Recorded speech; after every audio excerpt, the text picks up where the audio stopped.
Welcome to the 4 Mile Circus, the official podcast of 4 Mile Circus, which is a media production and social media services company based in Brooklyn. Check us out at 4milecircus.com. That's the number 4, followed by the word Mile Circus. My name is Sean Mannion. I'm a writer-director in Brooklyn. And I'm Nicole. I'm the other half of 4 Mile Circus and a writer, director, producer based in Brooklyn. On this podcast, we will talk to independent artists and media makers about their relationships with social media. If you like what you hear, please subscribe on iTunes or your platform of choice and give us a 5-star review. It really helps spread the word about the show.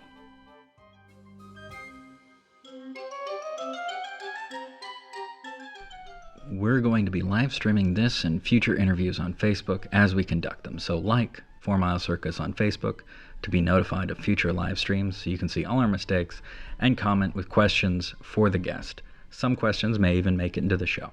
On today's episode, we're featuring an interview with multi-talented indie film writer, director, producer Christina Raia of Congested Cat Productions and the celebrated monthly Indie Works short film series. She recently released her debut feature, The Horror Film Summit. On this second of a multi-episode in-depth interview with Christina, we talk about social media and crowdfunding for Summit and her other projects.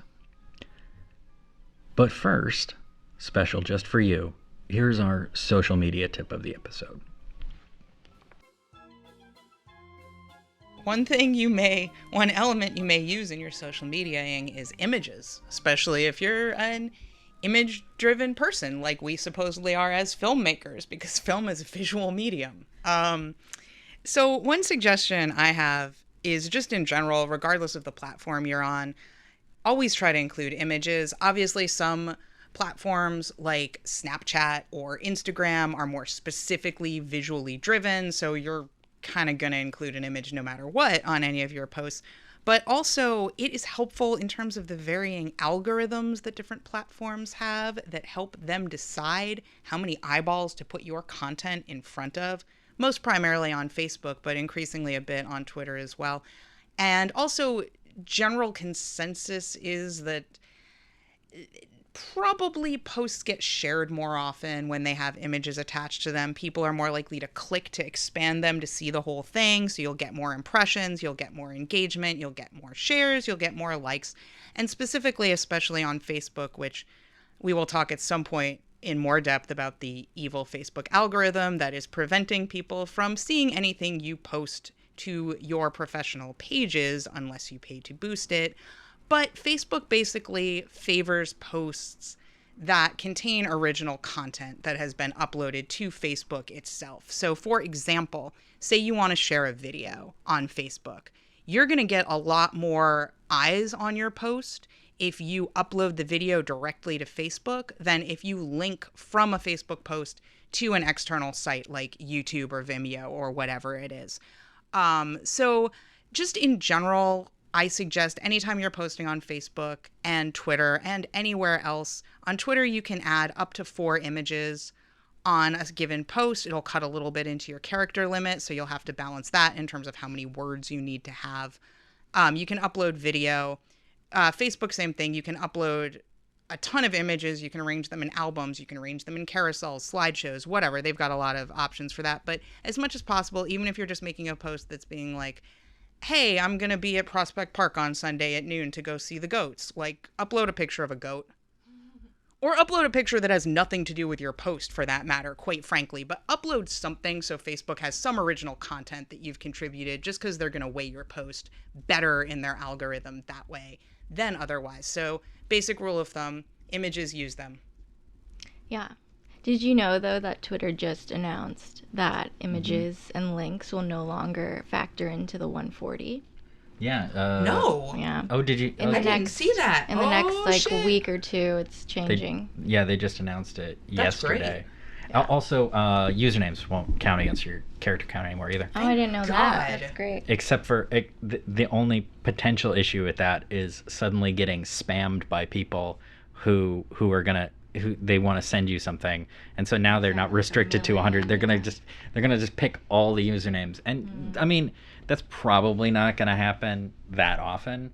And I'm much more excited about being able to just like several people a link, or tag like people who were part of a project without having to send like 4 tweets for it, which is which is nice because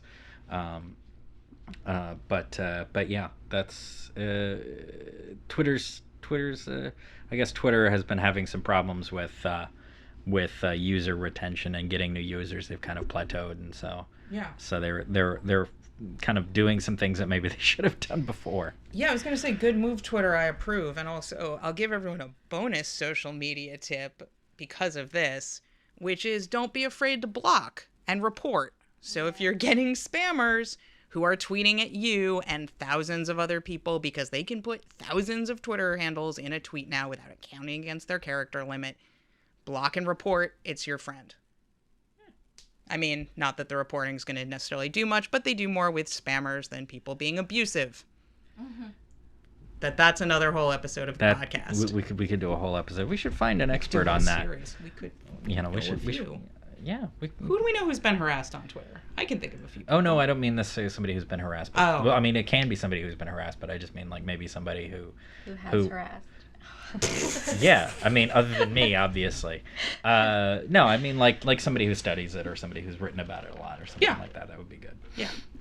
Because one example is good, but 10 examples is better, and I can't fit 10 people in my apartment, so just one person who's already done all that legwork. So today's episode is about crowdfunding and social media, and we have Christina here, and we kind of want to talk about it in terms specifically of.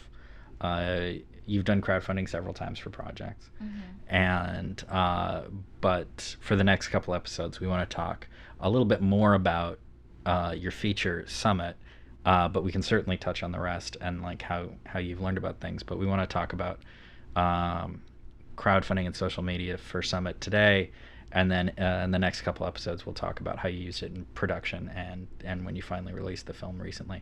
But let's start. Again, just in case anybody's picking up the show for the first time, why don't you give a quick and dirty intro of yourself? Oh, of myself? Yeah. Sure. My name's Christina Raia. I'm an independent filmmaker in New York. I also run a monthly screening series called Indie Works, where we showcase the work of other local filmmakers, and I am a crowdfunding specialist at Seed and Spark. And I do a lot of things in independent film.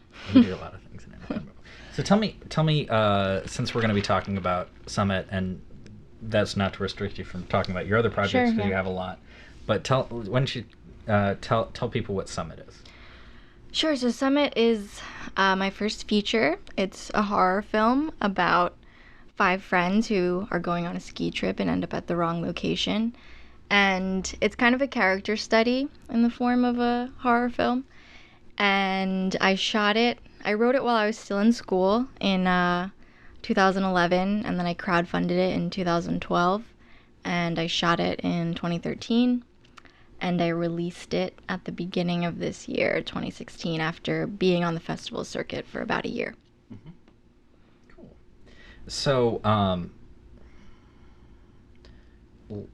let's start with what was your Summit was your first crowdfunding campaign, is that right? No, it was my second after crowdfunding a short in 2011, but that was it was only for $1,000, and I really didn't know what the hell I was doing. I mean, I made the money, but it was kind of where I made a lot of mistakes and then realized why what I was doing wasn't working, and then I corrected for my next campaign. Okay. And so, did you use social media for your first crowdfunding campaign? I only used Facebook, and I did a lot of the bad stuff that you should not do, which was telling people that they, can give up a cup of coffee this morning to contribute to my campaign. Things like that was, shaming people for how they like to spend money, or telling them they had to kind of sacrifice something to give to my campaign. And when I realized that wasn't working, I quickly kind of shifted to no, join me in making this thing. And that was a big lesson and was huge for Crowdfunding Summit a year later for $12,000. But I was just using Facebook, and it was largely people I knew. I mean, it was $1,000, which was really hard for me at the time because I had no audience. I was still in school. I have a single mom. I don't come from money. I don't really have like a rich family or anything. And so $1,000 was hard to get. And that was humbling and really a good eye-opener for how hard it is, how hard crowdfunding is. I mean, now that I'm a crowdfunding specialist, I know all these statistics, and so I know that the average raise on most platforms, particularly Kickstarter, is $10,000. So despite all these like $1 million campaigns for film, the average is only $10,000. So you have and like 60% of campaigns fail. So you've got, it's hard, you know. Yeah. But then with Summit, I was on Twitter, and I had a lot of success on Twitter with crowdfunding. Nice. Tell me about, and I know because we've talked about this before, but tell me about when you joined Twitter in terms of the Summit campaign. I joined a week into my campaign when I had kind of hit the cap because, like I said, I know now that on average, only 30% of your network will actually contribute to your campaign. So I kind of hit that number, like, all right, I've gotten the most out of the people I know. I need to reach other people. And I was reaching out to press, but I think that I personally wasn't impressive enough because I didn't have enough of a presence online. And so my fiance, he has a background in marketing, and I spoke to him and a few other people, and they kind of got me to understand what Twitter really was and what it could be. And so I got on and almost immediately found support for my campaign just by sharing it and looking for people who were looking for genre films, who were changing the kind of regurgitated formula that we see a lot coming out of Hollywood.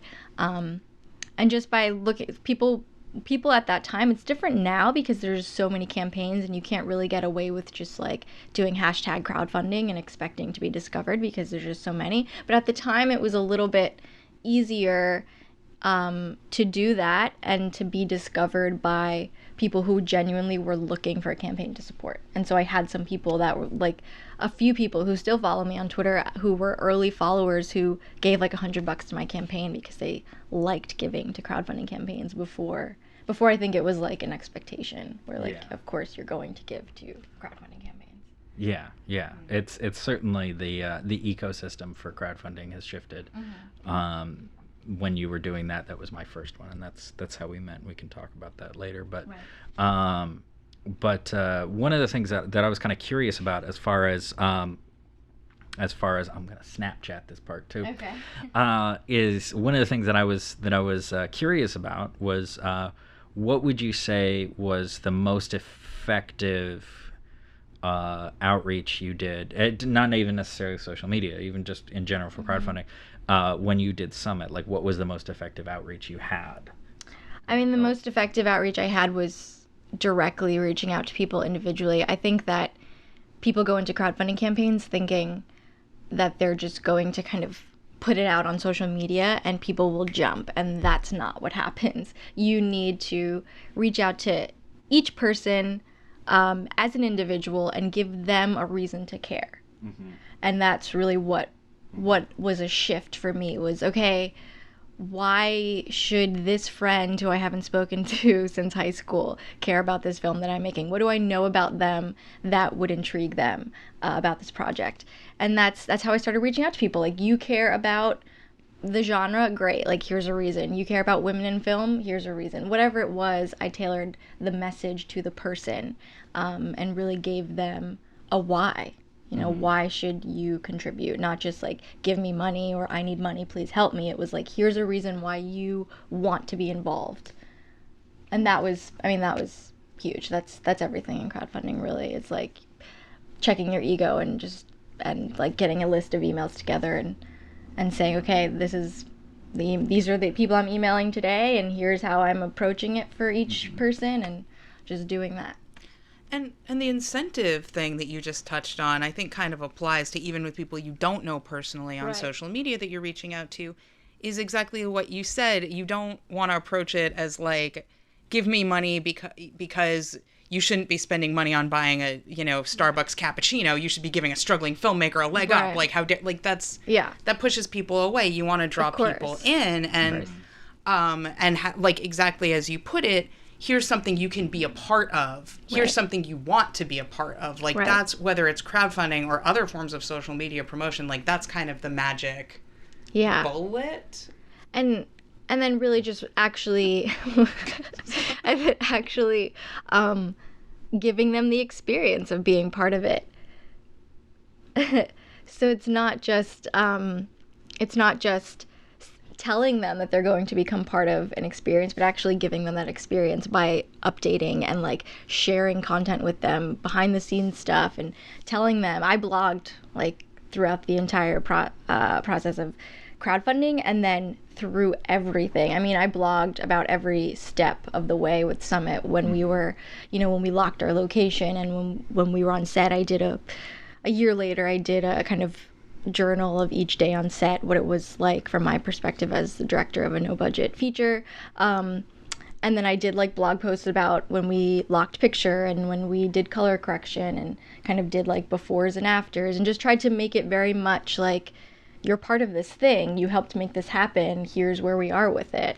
And that was, I've got a lot of people to contribute to my next campaign because they appreciated that they got to be part of this experience and wanted to go through that again with me. And so cool. I guess, so how did I am curious about how how what you did during the Summit campaign like impacted your future campaigns. Like, it sounds like already from what you said that you learned a lot from it, and you learned a lot even from the first one that you did for $1,000. But like, is there anything specific that you took from doing the Summit campaign that you took into your next projects? Yeah, so for my next campaign, I was on Seed and Spark. Which I moved to because I felt like Seed and Spark was more about gaining an audience for the film and for you as a filmmaker, and being able to carry that audience to the next project.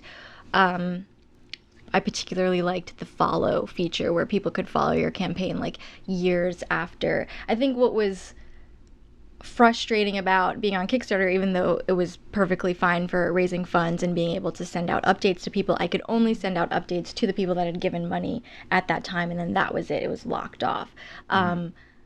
With Seed and Spark, knowing the differences, I was able to kind of tailor the way I approached the campaign to that, like to gaining followers, so that people would continue following a project even like years after I had made the money. And that has proven true, that people do follow the campaign occasionally. But things that I learned, so many things. I was more prepared, I think, by the third one. Just like, even though I had learned a lot from my first campaign on Kickstarter, by the second one, I think I still was like, oh, I don't need to.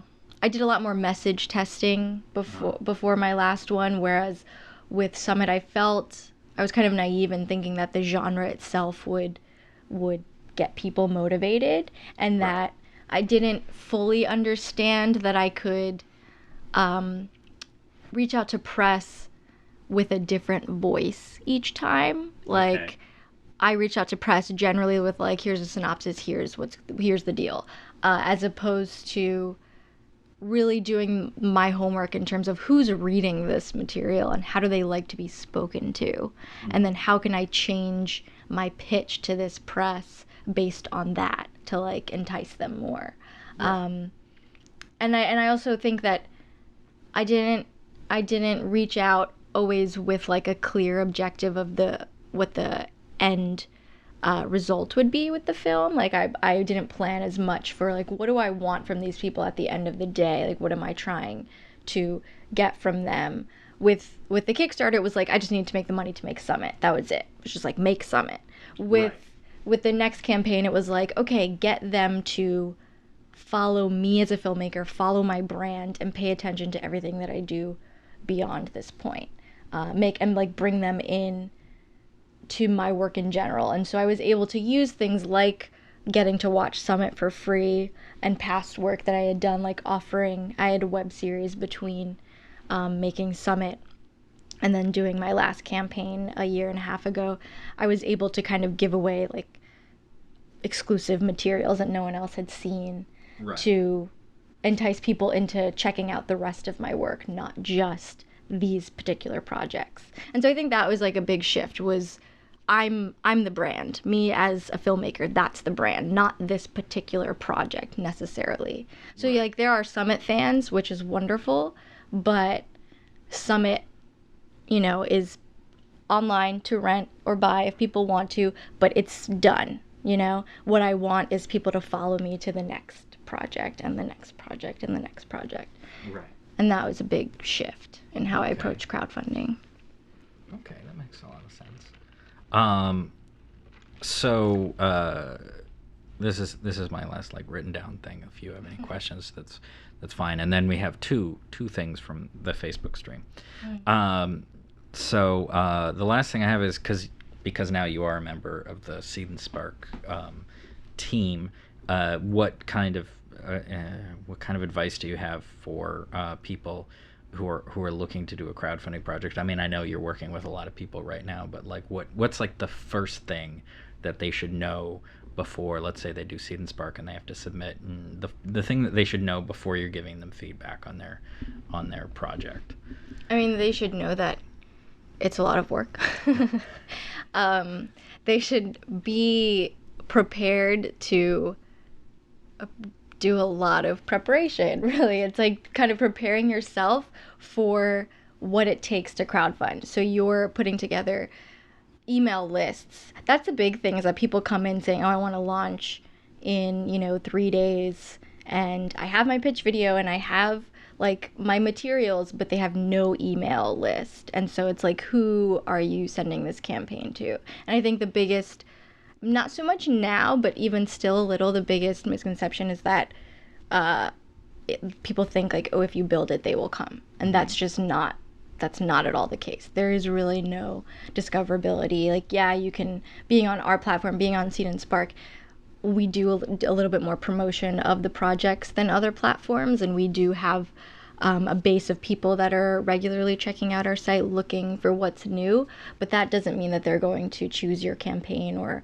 even see your campaign. And so it really is on you to be doing this direct outreach, and I think that's huge. So like, have a list of every person that you have direct access to, and be looking to build that list. And also have a team. I think that's another thing, is like, you really can't crowdfund alone unless if you're going for like $1,000 maybe, but it's really hard to crowdfund alone because it is a full-time job for the 30 days or however many days you run it. And if you have a life, if you have a job, if you have kids, if you have whatever, you can't be at it full time. You need support. Jeff Sarin had a question. Oh yeah. And Jeff is a good friend of ours. He friend of the show. Jeff Sarin. Yeah, he's a wonderful young man, that Jeff Sarin. So here's what Jeff said from our Facebook stream. Newbie question here, but are there grants or similar funds available to independent filmmakers to make shorts or features, maybe by genre or topic or PSA? So the answer to that, the quick answer to that is yes. Mm-hmm. Yes, there are all of those things. And I think they've traditionally been like a way where people have funded films. I mean, for a second I was going to say before crowdfunding, but generally speaking, their crowdfunding is not like necessarily this new magic thing that never existed before, so much as a new iteration of like traditional fundraising and campaigning. Yeah, and it's just the new thing about it is really the platforms. But yes, there's quite a lot of grants. It's probably, I don't know if it's just as much work or less work to do the grants than to do the crowdfunding. It depends on the grant. I mean, It's a lot of like filling out of information, research. but maybe less of your time overall, like at the end of it. Yeah. But I mean, grants are great if you can get them. I mean, so many people are applying for the same grant, essentially. Right. And what I think crowdfunding does that nothing else does is help you build an audience for something that doesn't yet exist. And so with a grant, it's still kind of like you in this project as opposed to igniting this interest from a mass of people. But if you can find, like, you should definitely be researching grants and looking for opportunities to get funding. Just know that you probably have to start preparing months before the deadline. You want to be getting materials together and kind of writing. Yeah, and there are a lot of grants, but there are more filmmakers than there are grants. Yeah, absolutely, exactly. And I also think it's easy if you're making, not easy, but easier if you're making something that's very mission focused or like works with a cause. But like grants are not very genre friendly, as I'm sure you've experienced. And so it's like I've looked into so many female oriented grants, like woman director, but it's like genre films not welcome, things like that. Yeah, a lot of opportunities like that for women are not for women making the kind of films that you and I like to make. What was I gonna say? Shit. Oh yeah, it also depends where you are. Like that question was posed in a general way. We're all operating in the United States.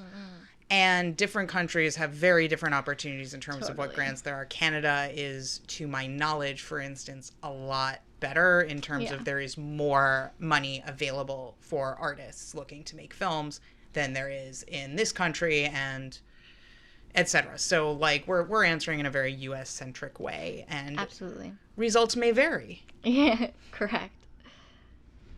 So I've looked into grants personally, but I've never actually like applied for any, just because I don't think I necessarily qualified for most of them. Just like you're talking about genres, I don't think what I was doing was. But there's definitely a lot of that, and I think that's a good point about the outside the U.S. It's a very different system for that, and there's a lot more government funding and stuff like that. And Roger just chimed in that there are grants in Canada. Yes. Thank you, Roger. Actually, to get to Roger's first question, he has two, and I think we can take both of them, at the very least for the stream, if not for everything. His first question was how. Let me actually confirm this because I lost the old comments because of the thing. But where was it? Roger's first question was, okay, this is a good question, and you kind of touched on this a little bit. I think you're really probably the expert for this one, working with Seed and Spark, but how long should somebody prep before launching their campaign? Before launching their crowdfunding campaign, what kind of prep time should they be giving themselves? Like a week and a half? 3 days. I would say 2 months. 2 months. At the very least, 2 months. 2 months of prep time. Yeah. Before, like, we recommend on Seed and Spark 2 months before you submit for feedback. That, like, the feedback process could be very long depending on where you start and whether or not you've done your homework about what crowdfunding is and what it takes and what you need. But I would say 2 months is, like, a solid enough time where you can kind of collect video materials and prepare updates and do some message testing and, anything less than that is really tight because you don't have time to make adjustments based on feedback then, you know. Right. You want to have the time to send out maybe different marketing materials to different people and getting feedback. Like, how does this look? Does this catch your eye? How do you think the word would this like make you want to contribute? Should I change the wording? You want to give people time to get back to you. What kind of work do you think? I mean, I have some ideas, but what kind of work do you think that people should be doing during that period? Like, is it just like prepping their materials? Is it more about collecting those lists? Should they be telling people ahead of time? I think that they should. I mean, I would definitely recommend building some sort of momentum up to the campaign, letting people know that it's coming, so that you can kind of get this excitement. If you sound excited, then, you know, other people might feel excited. You don't want to just like spring this thing on them and say like, oh, we need money to make it. You want to kind of ease them into that, especially the people you know. So if they know that, you know, you're going to be asking for contributions in advance, then you won't get so much like, oh, I don't have the money right now, or oh, I'll do it at the end of the campaign. If people know it's coming, then they're more likely to contribute on day one or week one, which you really need to kind of get momentum behind a campaign. You need those like early supporters so that strangers coming to a project see that there is momentum and that there is success. This is going to be successful. So yeah, I would say like building some kind of hype and a schedule and letting people know this is the day, and doing outreach. If you can do outreach early and say, we're launching on this date, will you contribute whatever the amount is on that day? That's great if you can do that, if you can get those commitments from people. Because the worst thing is to launch and then just be dead, like stuck at 0%. Especially if you're like sharing it to people like, oh, I just launched this thing and they had not heard of it previously, and they go to the page and they just see 0. That's not encouraging. Right. Yeah, because people want to back winners, which if that's not like intuitively obvious, like that's a really important thing, not only in crowdfunding and any kind of fundraising. Right. People want to back a winner. They don't, even though on a lot of platforms, if a campaign is not successful, your credit card's not charged. So in a sense, like, well, you know, that's a way that you can show support if it's just an interpersonal thing. But in general, there's this overwhelming mass psychology thing of people don't want to give to a crowdfunding campaign that looks like it's going to fail. Right. They just don't. Right, because part of it, what you're selling them on is the experience of being part of it. And so they don't want to feel like a failure, you know, because they're kind of taking this sort of emotional ownership of the campaign by contributing and getting involved. And no one wants to be involved in something that feels like it's not going to succeed. Yep. Yeah. So it's a fine balance, balancing that kind of urgency of we need to raise X amount or nothing's going to happen versus, you know, because you also don't want people to think like, oh, we're doing fine, don't worry about it. Right. It's a nice trick, finding that balance. Yeah, it is all about balance. So cool. We have one more question from Roger. I think we can do a second question.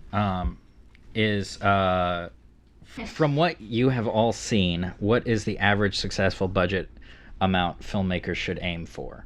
5,000, 10,000, 25,000. I have my opinion on it, and my opinion is generally generally like you can raise about as much as you can raise about as much as you think people will give you, not strangers, but like you can raise marginally a small amount more than like you know, if your friends and family are likely to contribute to your campaign. I don't know that. So if you have a lot of like rich friends, you can probably raise $100,000, and if you have a lot of people who are, you know, just other filmmakers, you can probably raise like 5,000 to 10,000 maybe. Right. And you have to have a lot of those friends. Yeah. That's my opinion. That's what I've my experience. I've never really raised lots and lots and lots of money.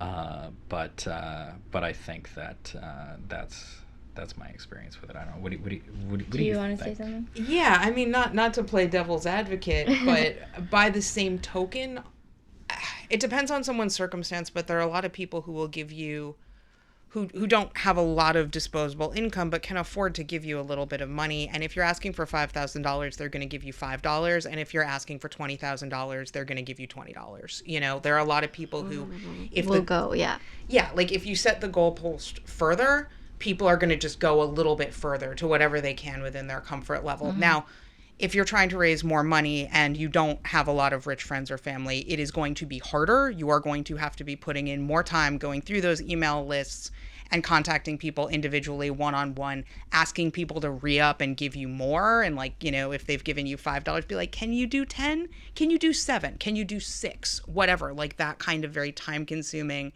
and not particularly fun one-on-one fundraising. But the other important thing is in terms of how much money you want to try to raise through crowdfunding and what makes sense, it just completely has to do with how much money you need for your project.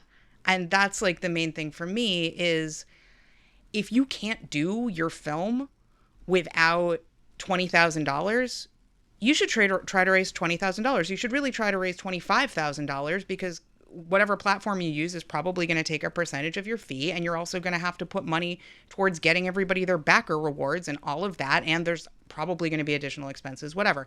So, like, the question is, yes, I think it's very true that it's harder than it's ever been to raise money on crowdfunding, so you don't want to aim higher just for the hell of it, but you do have to be very realistic of, like, how much money do I need to make my vision happen? And you have to aim for whatever that amount is, unless you have other contingency plans, and maybe you'll fail and you don't get to make your movie. But if you can't make your movie for $5,000, having $5,000 instead of 20 isn't going to do you any good. So that's what I have to say.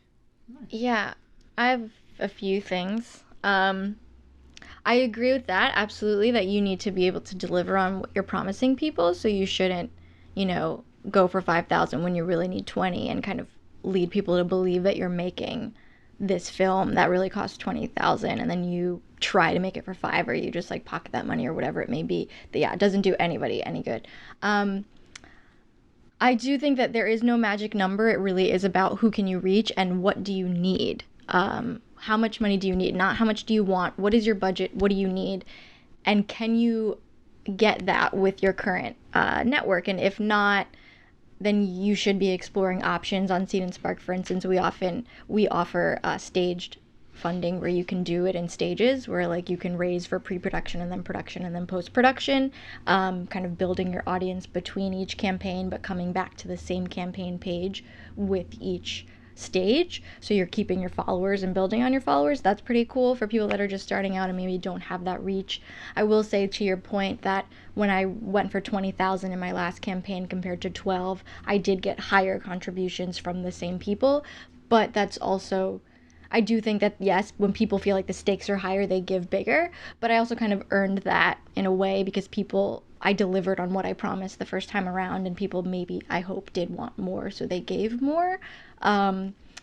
But like I said before, the average raise, is 10,000 on Kickstarter and Indiegogo. I don't know about Indiegogo because most of their campaigns fail. They're flexible funding, it's whatever. But on Kickstarter, for instance, it's 10,000. On Seed and Spark, it's 17,000. That's the average. But you have to have a pretty big social media following even just to get those average numbers. Just to break it down in terms of math and numbers, so only 30% of your following statistically will contribute. So if you put together an email list of everyone you have direct access to, 30% of that number, they will make a contribution. The average contribution is $25. And statistically, strangers don't get involved until a campaign hits 30%.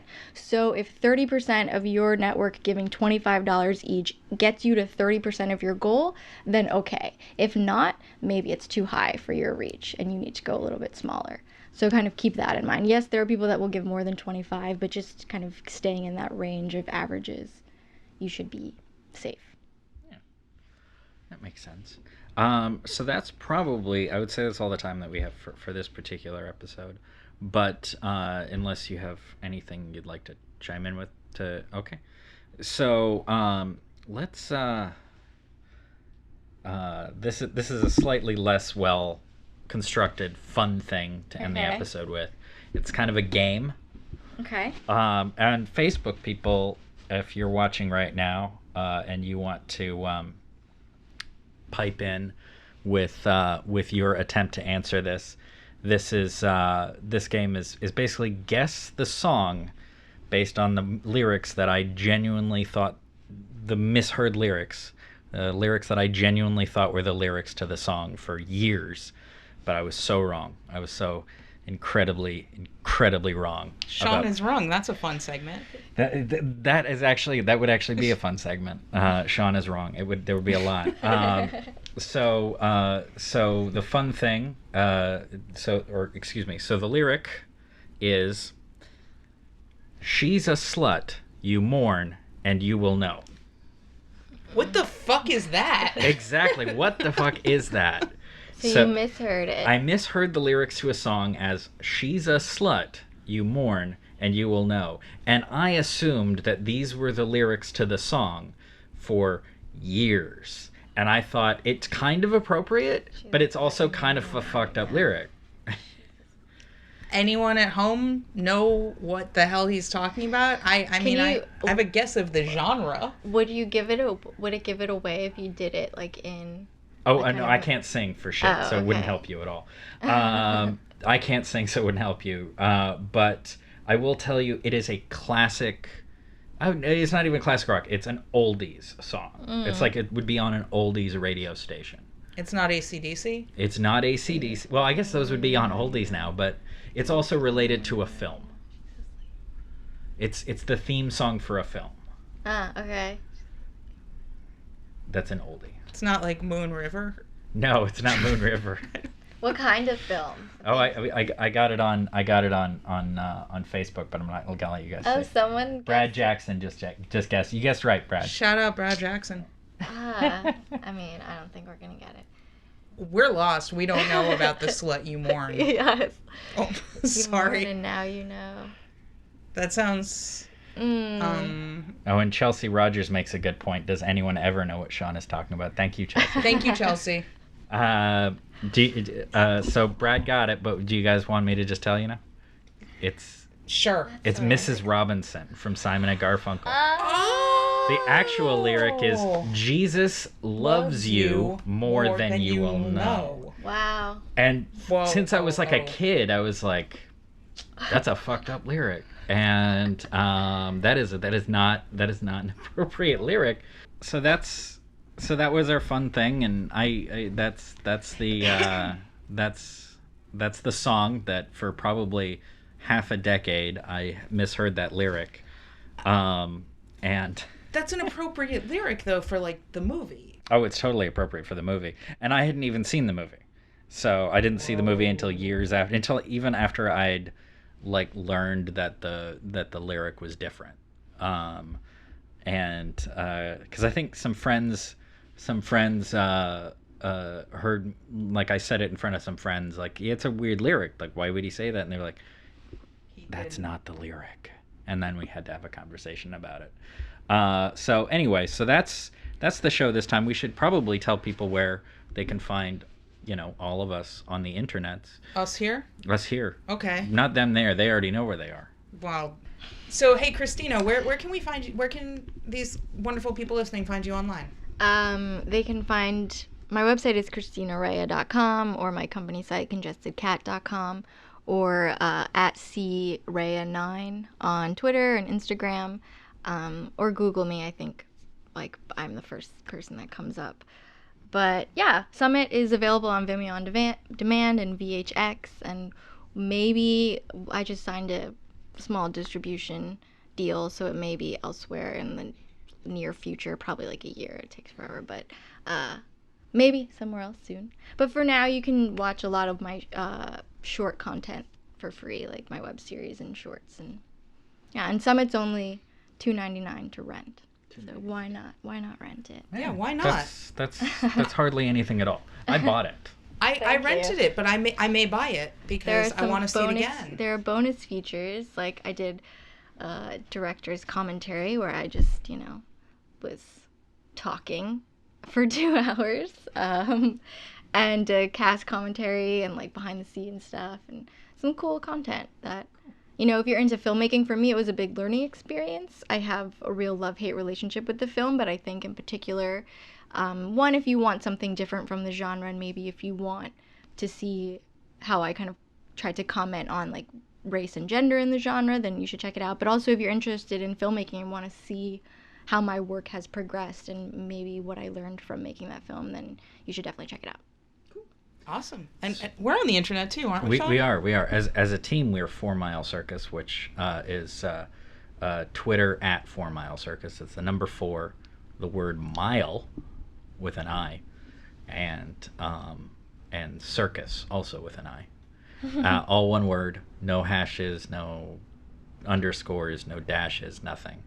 It's the same on Instagram, and it's the same on Facebook. Yeah. And on Facebook, they can actually interact with us when we do podcasts like this. Isn't that right, Sean? That's what's been working out so far. So we've got so if you go to we'll announce probably a little bit better than these first episodes, but we'll announce that we're doing a recording, and you can follow along and make comments and do all that good stuff, and let us know what you think, and ask questions of our guests like Christina Raia. And we're also at 4milecircus.com if people want to check out our video production as well as social media services. We're here to help. We are here to help. Ourselves. Mostly ourselves. So join us on the next episode, where we will be talking to Christina a little bit more about production of Summit and how she used social media for that. So any independent filmmakers out there who are going to be going into production ever and are curious about how social media can and should play a role in helping to build the audience for your film once it's completed during that period of time, that's exactly what we're going to be talking about to somebody who really knows her stuff. So please join us for that. If you like what you heard, please subscribe on iTunes or your podcast platform of choice, and check out other 4 Mile Circus services and projects at 4milecircus.com, as well as 4 Mile Circus on Facebook, Twitter, and Instagram. Watch our first VOD release, Nicole's award-winning feminist phone sex horror comedy Small Talk, at 4milecircus.com/store, and be sure to check out Christina Raia's work at congestedcat.com and chat with her on most social media platforms, on which she is CRaia9. Catch you next time.